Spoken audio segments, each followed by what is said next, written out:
শুভ দুপুর। আমন্ত্রণ ব্যবসা বাণিজ্য আর অর্থনীতির সবশেষ সংবাদ দিয়ে নিউজ 24 এর নিয়মিত আয়োজন আপন ফ্যামিলি মার্ট বিজনেস আওয়ারে আপনাদের সাথে আছি হোসাইন শাহাদাত।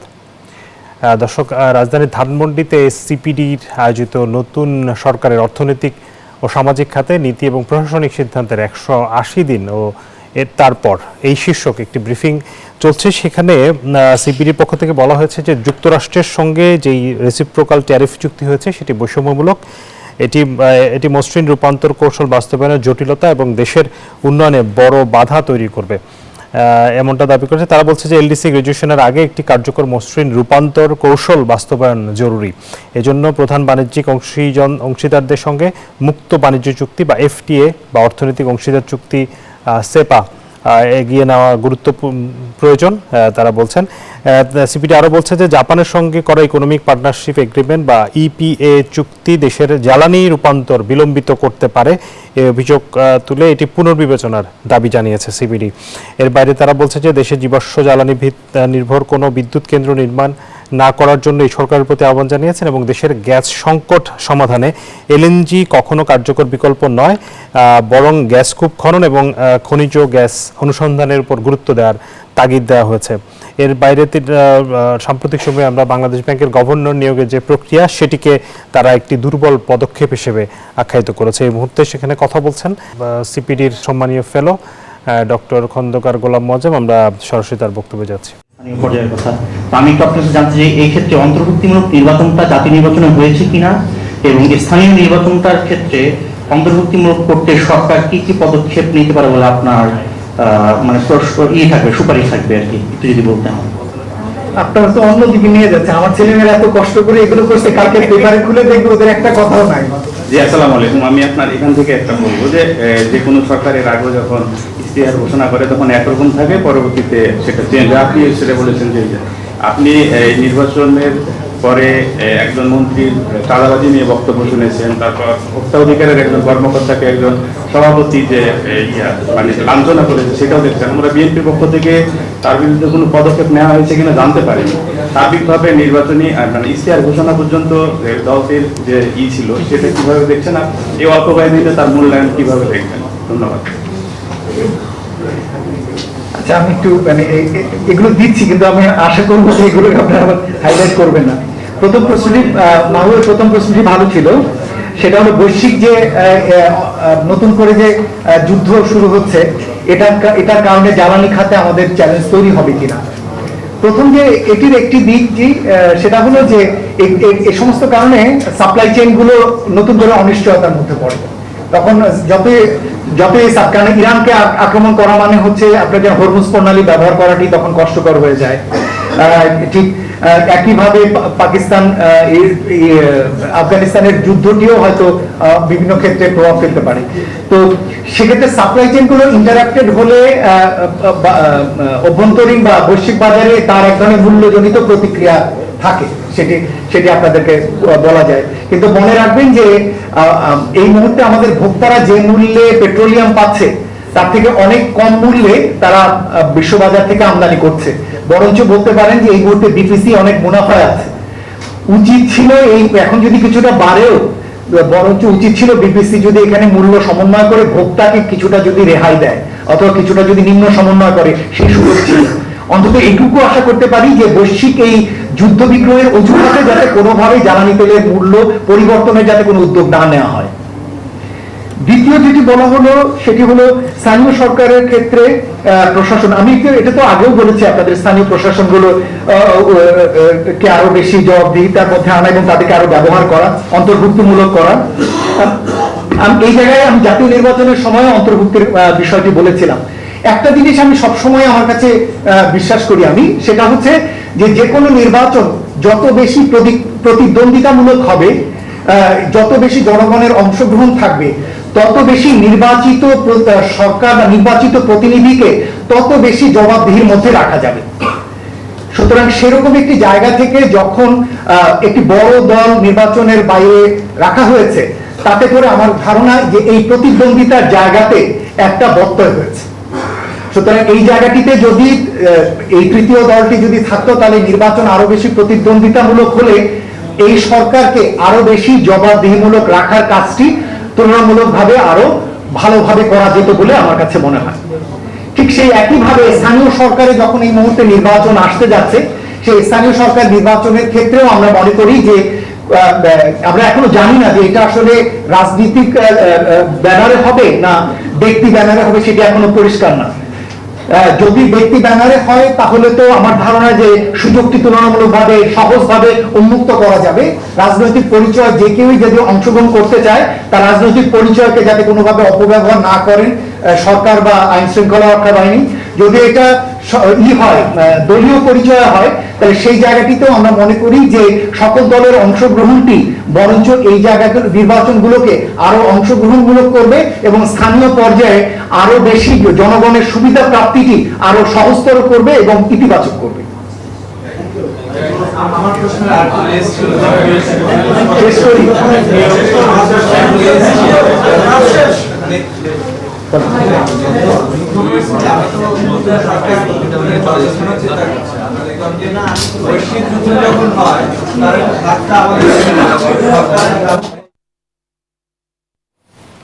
দর্শক, আমরা এতক্ষণ ছিলাম ধানমন্ডিতে, সেখানে সিপিডির ব্রিফিংয়ে কথা বলছিলেন ডক্টর গোলাম মোয়াজ্জেম।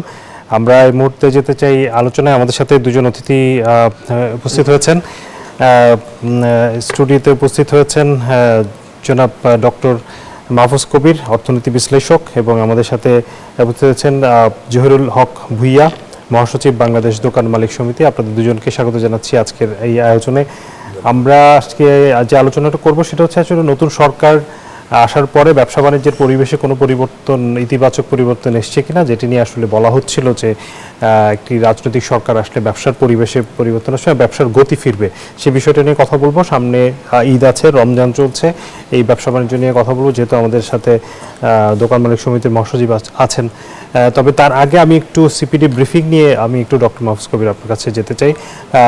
সিপিডি যেই বিষয়গুলো মোটা দাগে কয়েকটি গুরুত্বপূর্ণ ইস্যু আনার চেষ্টা করেছে, এর মধ্যে সবচেয়ে বড় বিষয়টি যেটি হচ্ছে যে যুক্তরাষ্ট্রের সাথে যে শুল্ক, সেটি কে তারা বৈষম্যমূলক বলছে এবং সেটি পুনর্বিবেচনার দাবি করছে। এটির সাথে আপনি একমত কিনা?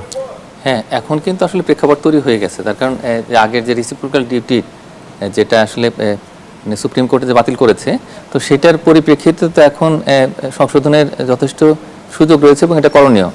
কিন্তু আসলে একদিক থেকে চালিত হবে না, এটা আসলে খুব দ্রুত আমাদের দিক থেকে, মানে বিশেষ করে মিনিস্ট্রি অফ কমার্স যেন ওই টিকফার সঙ্গে সরাসরি যোগাযোগ করে, তাদের যে ডিপার্টমেন্ট অফ কমার্স সেটার সঙ্গে যোগাযোগ করতে হবে এবং খুব দ্রুত একটা আসলে বৈঠকের আয়োজন করতে হবে। এটা করে আমাদের দিক থেকে যে ধরনের কথাবার্তাগুলো এসছে, মানে ঠিক এই শুল্কের যে চুক্তি বা বাণিজ্য চুক্তি করার পরে বিভিন্ন রকমের কিন্তু সীমাবদ্ধতা বের হয়ে আসছে। যেমন আসলে অনেকগুলো পণ্য আসলে যুক্তরাষ্ট্রের দিক থেকে বাংলাদেশে যে একটা সুবিধা পাবে, বাজার সুবিধা, ইতিমধ্যে শুল্ক হয়তো তুলে নেওয়া হওয়ার প্রক্রিয়া শুরু হয়েছে এবং বাকিগুলো ধীরে ধীরে আসলে এখানে যে শুল্ক তুলে নেওয়া হবে, হয়তো কমানো হবে। তো এরকম প্রায় ৬,৭০০ উপরে যে পণ্য, সেখানে কিন্তু বাংলাদেশ সুবিধা পাবে, অথচ বাংলাদেশের দিক থেকে প্রায় ১৬০০ মতো পণ্য আর কি মার্কিন যুক্তরাষ্ট্রের বাজার সুবিধা পাবে। তো এইটা একটা কিন্তু মানে ভারসাম্যহীন কিন্তু একটা চুক্তি, যেটা বাংলাদেশের বিপক্ষে যাচ্ছে বলে মনে হচ্ছে। তো সেই জায়গাতে সংশোধনের সুযোগ আছে, তার কারণ বিষয়টা এমন নয় যে সারা জীবন একই রকমের চুক্তি থাকবে।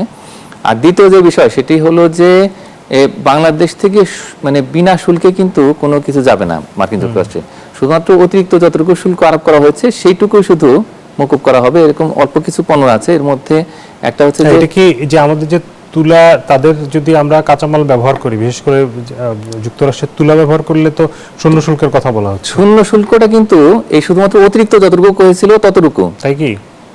এটাই হচ্ছে মূল কথা, যে ওইটার ক্ষেত্রে কোনো শুল্ক বসবে না। তো আর যে অরিজিনাল যে ডিউটি ছিল সেটা থাকবে। এই জায়গাতে হচ্ছে সমস্যা, কিন্তু আবার কোয়ান্টিটেটিভ রেস্ট্রিকশনও আছে এগুলাতে, যে কতটুকু পরিমাণে আসলে আমরা করতে পারবো রপ্তানি, ওইরকম যে অতিরিক্ত শুল্ক দিতে হবে। এখন কি আপনার মনে হয় কিনা এই চুক্তিটাকে আবার নতুন করে পুনর্বিবেচনা করা? হ্যাঁ, এটা অবশ্যই প্রয়োজন। এবং একই সঙ্গে এটা মনে রাখতে হবে যে তাদের কংগ্রেসে কিন্তু এটা পাস হতে হবে এবং বাংলাদেশের যে জাতীয় সংসদ, এই অধিবেশনে কিন্তু এটা নিয়ে আলোচনা হয়ে সেখানে পাস হতে হবে। তো তার আগ পর্যন্ত কিন্তু আমাদের হাতে সময় রয়েছে, তার কারণ যে আগামী মাসে যে আসলে এই যে জাতীয় সংসদের অধিবেশন বসবে, তো তার আগেই যদি আমরা মানে মার্কিন যুক্তরাষ্ট্রের যে বাণিজ্য দপ্তর, তাদের সঙ্গে আলাপ আলোচনা করে এটা সংশোধন নিয়ে আসতে পারি, তাহলে সেক্ষেত্রে অবশ্যই এটা সম্ভব। কিন্তু এটার জন্য আসলে খুব দ্রুত মিনিস্ট্রি অফ কমার্সের কাজ করতে হবে, করে তারপরে এটাকে সংশোধন করতে হবে। আসবো আপনার কাছে। আমরা এই মুহূর্তে জহিরুল হক ভুইয়া, আপনার কাছ থেকে যেটি আসলে আমার জানবার ইচ্ছা, সেটি হচ্ছে যে সরকার গঠিত হয়েছে ষোলো তারিখে, এখন পর্যন্ত 2 সপ্তাহের মতো হয়েছে যে নতুন সরকারের মেয়াদ। এই 2 সপ্তাহে কি পরিবর্তন দেখছেন ব্যবসার পরিবেশে? আপনাদের ব্যবসা করা কি সহজ হয়েছে কিনা? ধন্যবাদ আপনাকে এবং আপনার মাধ্যমে নিউজ 24 এর দর্শক শ্রোতা এবং কলা কৌশলীকে পবিত্র মাহে রমজানের শুভেচ্ছা। আমি আপনাকে সংক্ষেপে একটু বলতে পারি, সেটা হচ্ছে যে সরকার এখনো আসছে, পলিসি মেকিংয়ে কিন্তু সরকার এখনো কোনো কাজ করতে পারে নাই। সরকার আসছে, একটা পরিবর্তন আসছে, মানুষের চিন্তা চেতনার মধ্যেও একটা পরিবর্তন আসছে, আশা আকাঙ্ক্ষার মধ্যেও একটা বাড়তি আসছে। তো এখন সেই অনুযায়ী ধরেন আপনার প্রত্যেক রমজান মাসে আমাদের ব্যবসায়ীদের যদি সারা বছরকে আপনি 100% বিজনেসের আওতায় ধরেন, তাহলে আমরা রমজান মাসে ধরে নিই যে 40% বিজনেস আমরা রমজান মাসে করব, আর 20% বিজনেস আমরা ইয়েতে করব, ঈদুল আজহার আগে করব, আর বাকি যে 40% সারা বছরে করব। তো এমনিতেই কিন্তু আমাদের একটা ভালো প্রস্তুতি থাকে যে রমজান মাসটাতে আমরা ভালো ব্যবসা করব, কারণ রমজান মাসে সকলের হাতেই কিছু বাড়তি টাকা আসে।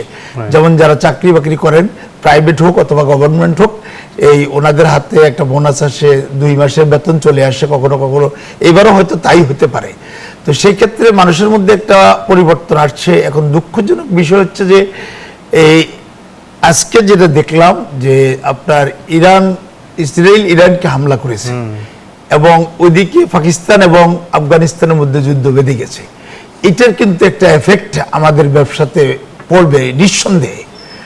এই যেটা একটু আগে আমাদের মুয়াজ্জেম সাহেব বলছিলেন যে, অথবা এই যে ডক্টর বলছিলেন যে আমাদের ধরেন এই তৈলের দামের ব্যাপারে ডক্টর মুয়াজ্জেম সাহেব যেটা বললেন যে এটা আমাদের এতদিন লাভজনক ছিল, এতদিন দাম কমানো হয়নি, এখন এটা লাভজনক থাকবে না, এখন এটা হয়ে যাবে লুজিং কনসার্ন। তো যেহেতু যুদ্ধ লাগছে, আর হরমুজ প্রণালী বন্ধ করে দিলে তো সবই আপনার শেষ হয়ে যাবে।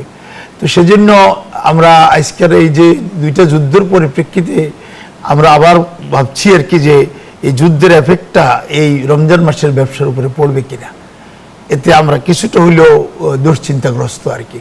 এবং আমাদের সর্বোচ্চ প্রস্তুতি আছে ইনশাল্লাহ। ধরেন মাস শেষে 19 তারিখ থেকে রমজান শুরু হয়েছে, যেহেতু মাস শেষে রমজান শুরু হয়েছে, এখনো পর্যন্ত রমজানের কেনাকাটায় সেরকম কোনো ভিড় লক্ষ্য করা যায়নি। তবে আমরা আশা করছি যেহেতু আগামীকাল থেকে নতুন মাস শুরু হবে এবং একটা সময় আসবে হয়তো ঈদের আগে একটু ভালো বেচা কিনা হওয়ার আশা আমাদের আজকে যে 9-10টা রোজা, এই সময় কি অন্যান্য বছর কি অনেক বেচাকেনা হয় না? এটা হচ্ছে যে সময়ের উপরে, ওটার উপর যদি মনে করেন 10টা রোজা মাসের প্রথম 10 দিনে হয়, তাহলে এক ধরনের বেচা কিনা হবে, আবার শেষ 10 দিনে হলে পরে আরেক ধরনের বেচা কিনা হবে মানুষের হাতে শেষ। এমনিতে তো আরো একটা যেটা বিষয় খুব ইম্পর্টেন্ট, সেটা হচ্ছে যে আমাদের যে মুদ্রাস্ফীতি, মূল্যস্ফীতির বৃদ্ধির কারণে মানুষের যে ক্রয় ক্ষমতা, সেই ক্রয় ক্ষমতাটা কিন্তু সংকুচিত হয়ে আসছে এবং এই মানুষ তাদের নিত্য প্রয়োজনীয় পণ্য ক্রয়ের পরে অন্যান্য আনুষঙ্গিক অথবা লাক্সারিয়াস অথবা কোনো রকমের পণ্য ক্রয়ের জন্য মানে উদ্বৃত্ত অর্থ থাকে না। জি, বুঝতে পেরেছি। স্বর্ণের দাম দর্শক আবারও বেড়েছে।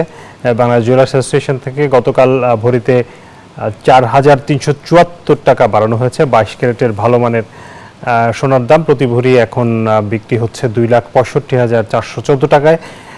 এর আগে দাম ছিল 2,61,041 টাকা।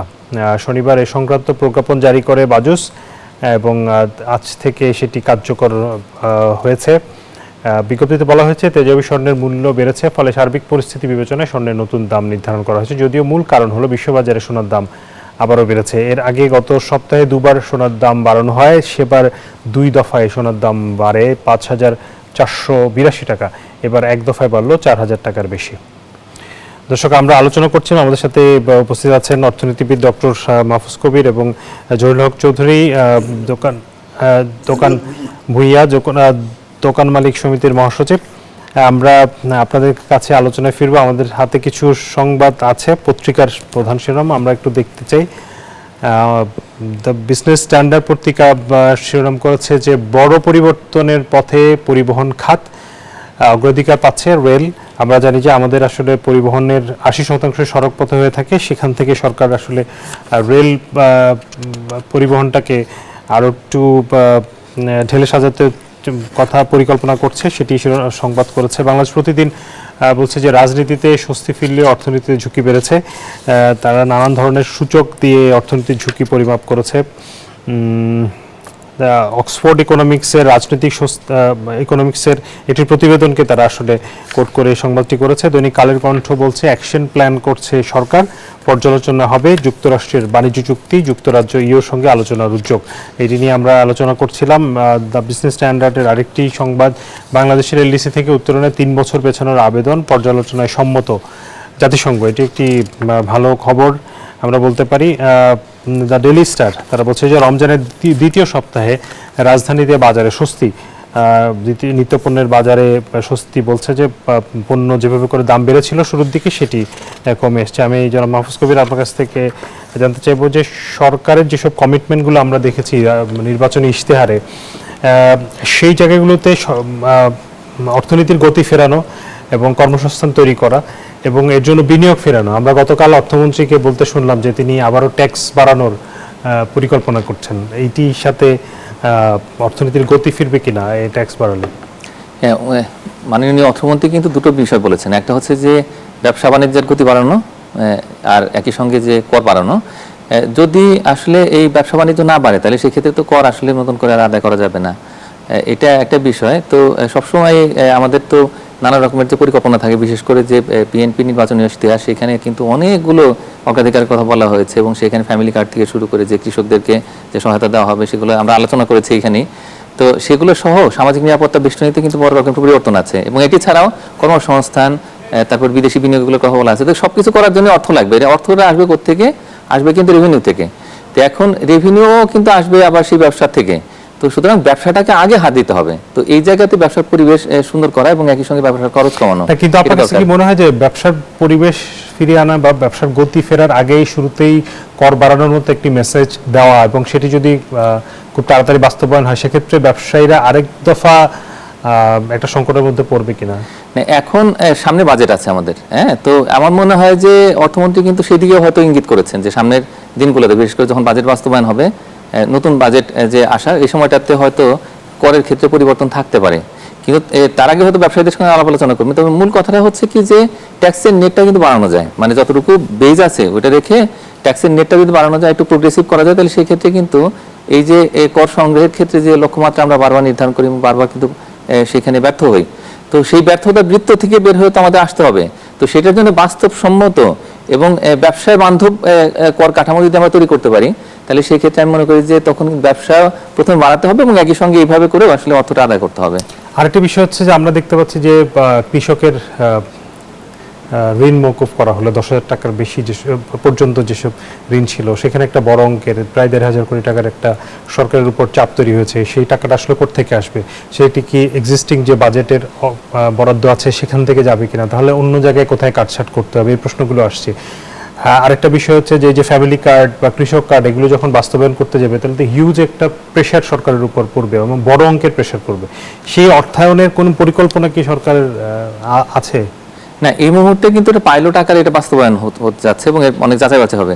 আমাদের মনে রাখতে হবে যে আগেও কিন্তু ফ্যামিলি কার্ড ছিল, স্মার্ট কার্ড যেটি, তো সেটার একটা সংশোধন হচ্ছে, এটা একটা, এবং একই সঙ্গে যে টিসিবির ক্ষেত্রেও কিন্তু একটা স্মার্ট কার্ড আছে। সব মিলিয়ে কিন্তু একটা সামগ্রিকভাবে একটা সুন্দর একটা ফ্যামিলি কার্ড করার আসলে চিন্তা ভাবনা আছে সরকারের এবং সেটা নিয়ে ইতিমধ্যে কাজ শুরু হয়ে গেছে। তবে অবশ্যই আপনি ঠিকই বলেছেন যে সেখানে অর্থায়ন তো একটা বড় প্রশ্ন এবং এই মুহূর্তে আমাদের যে বাজেট বাস্তবায়নে কিন্তু এই অন্তর্বর্তী সরকার হিমশিম খেয়েছে এবং এই মুহূর্তে যে অবস্থা, কি টাকা ছাপিয়ে কি অর্থ দেওয়া হবে কিনা সরকারকে, সেই আলোচনাও কিন্তু আসছে। টাকা ছাপিয়ে কিন্তু আসলে সরকারকে অর্থ দিয়ে দেওয়া হবে না। সরকার কেন্দ্রীয় ব্যাংক থেকে তখন অর্থটা ঋণ হিসেবে নেবে এবং ঋণ করার জন্য অনেকগুলো জায়গা আছে, এর মধ্যে একটা হচ্ছে কেন্দ্রীয় ব্যাংক। কিন্তু কেন্দ্রীয় ব্যাংক থেকে ঋণ নিলে যেটা সমস্যা হয় সেটা হলো যে ওই বছরই আবার অর্থটা পরিশোধ করতে হবে। সুতরাং অ্যাগ্রেসিভলি তখন কিন্তু রেভিনিউ কালেক্ট করতে হবে, ওইটা কিন্তু আরেকটা বড় প্রেশার তৈরি করবে। সুতরাং সবচেয়ে ভালো উপায় হচ্ছে যে ব্যবসা বাণিজ্যে খুব দ্রুত গতি নিয়ে আসা এবং একই সঙ্গে আপনার এই রেভিনিউর ক্ষেত্রেও কিন্তু তখন এই ট্যাক্সেশনটাকে আরেকটু ফ্লেক্সিবল করা এবং ব্যবসা বান্ধব করা। জি, ট্যাক্সেশন ফ্লেক্সিবল করার কথা বলছেন। ব্যবসায়ীদেরকে আসলে ব্যবসায়ী যে একজন আছেন, সরকারের এই ইঙ্গিতটাকে আপনি কিভাবে দেখছেন? যে ধন্যবাদ আপনাকে। আমরা গত বছরও রাজনৈতিক সরকার ছিল না, ইন্টারিম গভর্নমেন্ট একটা বাজেট দিয়েছেন সে বাজেটটাতেও কিন্তু আমাদের আমদানিকৃত পণ্যের উপরে দাম শুল্ক আর বাড়ানো হয়েছে এবং এই শুল্কের মূল্যটাকেও অনেক বেশি বাড়ানো হয়েছে। আর আয়করের ক্ষেত্রে যেটা গত বছর করেছিল সেই ক্ষেত্রে এই পলিসিটা কিন্তু বাস্তবায়ন করতে পারেনি বলেই আজকেও আরও 1 মাস বৃদ্ধি করা হয়েছে। গত জুন মাসের 30 তারিখে যেই আমরা রিটার্ন সাবমিট করার কথা সেটা জুনের পরে জুলাই, জুলাইয়ের পরে আগস্ট, আগস্টের পরে September, October, November, December, January, February, এখন গেছে মার্চে। That is we are about to be the next financial year, right. তাই না? তো এখন এটা থেকে বোঝা যায় যে আসলে শুল্ক হার অথবা কর বাড়ানোর ক্ষেত্রে যে প্রতিবন্ধকতাগুলি কাজ করে সেই প্রতিবন্ধকতাগুলি কিন্তু সরকার করতে পারতেছে না, ওভারকাম করতে পারতেছে না। যদি প্রতিবন্ধকতা কিন্তু দূর করতে পারতো তাহলে সেই ক্ষেত্রে এটা সহজ হতো। আমি যেটা মনে করি ব্যক্তিগতভাবে সেটা হচ্ছে যে এই ব্যবসায়ীদের জন্য, ব্যবসায়ীরা যেহেতু দেশের 85% ইকোনমিকে যোগান দেয় এবং শতকরা 85% এমপ্লয়মেন্ট জেনারেট করে, সেক্ষেত্রে স্টেক হোল্ডারদের সাথে কথা বলে, সেক্টর ভিত্তিক স্টেক হোল্ডারদের সাথে কথা বলে যদি পলিসি গ্রহণ করা হয় তাহলে সেটা ব্যবসায়ীদের জন্য ভালো, ব্যবসায়ীরাও সার্ভাইভ করবে এবং সরকারও ট্যাক্স বেশি পাবে। ইফ ইট ইজ এটা আপনি গুরুত্বপূর্ণ কথা বলেছেন। আগে সরকার আসলে ব্যবসায়ীদের সাথে আলোচনার জায়গাটাতে একটা বড় গ্যাপ ছিল, সেই জায়গাটা আপনি গুরুত্ব দিয়েছেন। এখন আসলে যেই বিষয়গুলো ছিল যে ব্যবসা করার ক্ষেত্রে নানান ধরনের চাঁদাবাজের ইস্যুগুলো যে আমরা শুনছিলাম, সেখানে এখন কি অবস্থা? এখন ধরেন নতুন সরকার পরিবর্তন পরে মাত্র 2 সপ্তাহ পার হইল। এই 2 সপ্তাহের মধ্যে আমরা যে দেখছি টুকটাক চাঁদাবাজি বিভিন্ন ক্ষেত্রে আছে। আশা করি যে এই গভর্নমেন্ট ইনশাল্লাহ এটাকে নিয়ন্ত্রণে আনতে পারবে। জি, এমনিতেই আপনাদের সামনের যে রোজার মানে ঈদের যেই ব্যবসার টার্গেট, সেখানে এবার কেমন ব্যবসা হবে বলে মনে করছেন? আমরা আশা করছি আর কি, গত বছর আমাদের ঈদের পরে আমরা একটা সার্ভের মাধ্যমে জানতে পেরেছি প্রায় 1,70,000 কোটি টাকা আমরা গত বছর বিক্রি করেছি। এই বছর বিক্রির টার্গেট হচ্ছে আমাদের মোটামুটি 2 লক্ষ কোটি টাকা বিক্রির একটা টার্গেট আছে। এখন পরিস্থিতি যদি ফেভারেবল থাকে তাহলে আমরা আশা করি যে এই টার্গেটটা আমরা ফুলফিল করতে পারবো। মানুষের মনের মধ্যে যে একটা উদ্বিগ্নতা ছিল, যে একটা অনিশ্চয়তার মধ্যে মানুষ ছিল, সেই অনিশ্চয়তাটা কেটে গেছে। যেহেতু একটা নির্বাচন হয়েছে, সে অবাধ সুষ্ঠু নির্বাচনের মধ্য দিয়ে একটা সরকার ক্ষমতায় আসছে, এই এক্সপেকটেশনটা মানুষের ছিল এতদিন, সেই এক্সপেকটেশনটা পূর্ণ হওয়ার কারণে ইনশাল্লাহ আশা করি এই বছর সেটা বৃদ্ধি পেয়ে হয়তো 2 লক্ষ কোটিতে আমরা বেচা কিনা করতে পারবো বলে আমরা আশা করছি। আমরা প্রায় শেষের দিকে, মাহফুজ কবির, অক্সফোর্ড ইকোনমিক্সের একটি প্রতিবেদন আমরা যেটি দেখছিলাম, বাংলাদেশ প্রতিদিন, যেটি তারা বলছে যে রাজনীতিতে স্বস্তি ফিরলে অর্থনীতির ঝুঁকি বাড়ছে। সেটি বলছে যে বিএনপি সরকার গঠন করার মধ্য দিয়ে দেশের রাজনীতিকে স্বস্তি ফিরেছে, তবে গত আগস্টের পর থেকে দেশের সামগ্রিক অর্থনীতির ঝুঁকি বেড়েছে। এই সময়ে দেশের অর্থনীতির ঝুঁকি 0.4 পয়েন্ট বেড়ে 7.1-এ দাঁড়িয়েছে, যেখানে এশিয়া প্যাসিফিক অঞ্চলের গড় ঝুঁকি স্কোর 5.1। এবং কোন কোন ক্ষেত্রে বলছে 5টি সূচকের ভিত্তিতে অর্থনৈতিক ঝুঁকি পরিমাপ করা হয়। আপনি জানেন যে বাজার চাহিদা, বাজার ব্যয়, বিনিময় হার, সবগুলোতেই আসলে ঝুঁকি অনেক বেড়েছে। তাহলে সামনের দিনে কি আমাদের জন্য ঝুঁকি, মানে কি হতে যাচ্ছে, অর্থনীতির ভবিষ্যৎটা কি? না, আমি মনে করি যে ইকোনমিক ল্যান্ডস্কেপের ক্ষেত্রে কিন্তু একটি পজিটিভ চেঞ্জ আসবে, যেহেতু সরকার পরিবর্তিত হয়ে গেছে এবং এর মধ্যে আমরা কিন্তু নতুন করে কোনো সহিংসতা বা নেতিবাচক কোনো গতি প্রকৃতি কিন্তু দেশের অর্থনীতি দেখতে পাইনি। আবার আমাদের যারা প্রতিবেশী রয়েছেন তারাও কিন্তু ইতিবাচক মনোভাব দেখাচ্ছেন বাংলাদেশের প্রতি। এবং একই সঙ্গে আমরা যদি আন্তর্জাতিক সংস্থাগুলো দেখি, যে বহুপাক্ষিক সংস্থা এবং বিভিন্ন দেশ, তারাও কিন্তু বাংলাদেশকে সহযোগিতা করবে, মার্কিন যুক্তরাষ্ট্র কাজ করতে চায় বাংলাদেশের সাথে। তো সেগুলো কিন্তু আমরা ইতিমধ্যে দেখতে পেয়েছি। তার মানে হলো যে একটা পজিটিভ আউটলুকের দিকে কিন্তু বাংলাদেশ যাচ্ছে। এই আগে যেটি ছিল সেটি কিন্তু তখনকার বাস্তবতায় এটা কিন্তু সেটা তখন হয়তো রিলেভেন্ট ছিল, কিন্তু এই মুহূর্তে যেহেতু একটা ইতিবাচক ধারা রয়েছে, তো এবং নতুন করে যদি সংঘর্ষ, সহিংসতা সেগুলো না হয় এবং দেশের ভিতরে রাজপথ যদি প্রকম্পিত না হয়, অন্তত এই সরকার যদি স্থিতিশীলতার সঙ্গে অন্তত কয়েকটা মাস চালাতে পারে, তাইলে কিন্তু তখন এই তার যে পরিকল্পনাগুলো সেগুলো আস্তে আস্তে বাস্তবায়িত হবে এবং দেশের মানুষ কিন্তু সুফল পাবে। সুতরাং আমি মনে করি যে এই সরকারকে যদি কিছুটা সময় দেওয়া হয় কাজ করার জন্য, তাইলে সেই ক্ষেত্রে আমাদের সংসদ আছে, সংসদে আলোচনা হতে পারে। রাজপথের বিকল্প তো অনেক জায়গায় আছে।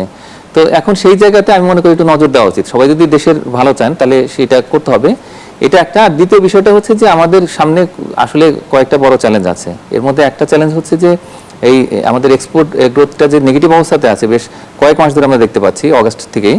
তো সেটাকে পজিটিভ এটা রুটে কিন্তু নিয়ে আসতে হবে, এটা অবশ্যই আমাদের প্রয়োজন। এবং আগামী মে মাসের পর থেকে কিন্তু যত সময় যাচ্ছে সেই রকম অর্ডার নেই আমাদের হাতে। তো সুতরাং এই অর্ডারটাকে আবার নিয়ে আসতে হবে, এটা একটা বিষয়। আর দ্বিতীয় বিষয়টা হচ্ছে যে আমাদের যে এই ইনফ্লেশন সেটাকে একটু মানে এখন কমানোর জন্য কিন্তু এখন সত্যিকার অর্থে একটু চিন্তা ভাবনা করতে হবে, ব্যবসার খরচ কমাতে হবে। তো এভাবে করে যদি অন্তত সব মিলিয়ে যে দেশেতে অর্থনৈতিক কর্মসংস্থান তৈরি করা যায়, ব্যবসা বাণিজ্য বাড়ানো যায়, তাহলে সেক্ষেত্রে কিন্তু ঝুঁকিগুলো আস্তে আস্তে কমে আসবে। আর তৃতীয় যে জায়গাটা সেটা হলো যে আমাদের এলডিসি গ্র্যাজুয়েশন, যেটা নিয়ে কথাবার্তা হলো যে হয়তো তারা পর্যালোচনা করবে। পর্যালোচনা করার মানে কিন্তু এই নয় যে আমাদের যে অ্যাপ্লিকেশন সেটা কিন্তু গ্রান্ট করলো তারা, কিন্তু অন্তত যদি আলাপ আলোচনা হয় তাহলে সেক্ষেত্রে যদি অন্যান্য দেশের সমর্থন পাওয়া যায়, সেখানে ভারত রয়েছে একটা বড় দেশ, যার বলয়ে অনেকগুলো দেশ আছে, ব্রাজিল রয়েছে বা অন্য আরো বেশ কিছু দেশ আছে যাদের সমর্থন আমাদের প্রয়োজন হবে। তো সেইভাবে কূটনৈতিক প্রচেষ্টা যদি আমরা অব্যাহত রাখি তাহলে সেক্ষেত্রে হয়তো ইতিবাচক জায়গাতে চলে আসতে পারবো। তো সেই কাজগুলো আমাদের করতে হবে, করলে তাহলে সেক্ষেত্রে আমি মনে করি যে অর্থনৈতিক ঝুঁকিগুলো আস্তে আস্তে আমরা কাটতে পারবো। জি, অর্থনীতিতে আসলে যেমন আশার আছে তেমনি আসলে অনেকগুলো চ্যালেঞ্জ, এবং নিশ্চয়ই সহজ না অর্থনীতি পুনরুদ্ধারটা এই সরকারের জন্য। সে জায়গাতে সরকারের আসলে সঠিক সিদ্ধান্তের প্রয়োজন হবে, এবং সবার সাথে যেটি জনাব জহির বলছিলেন যে সবার সাথে, ব্যবসায়ীদের সাথে, স্টেক হোল্ডারদের সাথে আলোচনা করে সিদ্ধান্তগুলো নেওয়া, সেই জায়গাতে নিশ্চয়ই সরকার কাজ করবে। আপনাকে অনেক ধন্যবাদ জনাব মাহফুজ কবির এবং জনাব জহির হক ভুইয়া, আপনাকেও ধন্যবাদ জানাচ্ছি আমাদের সাথে এসে সময় দিয়েছেন। আপনাকে অসংখ্য ধন্যবাদ। দর্শক, আপনাদেরকেও ধন্যবাদ জানাচ্ছি, এতক্ষণ আপনারা আমাদের সাথে ছিলেন। আপনাদের সবাইকে শুভেচ্ছা জানিয়ে শেষ করছি। আল্লাহ হাফেজ।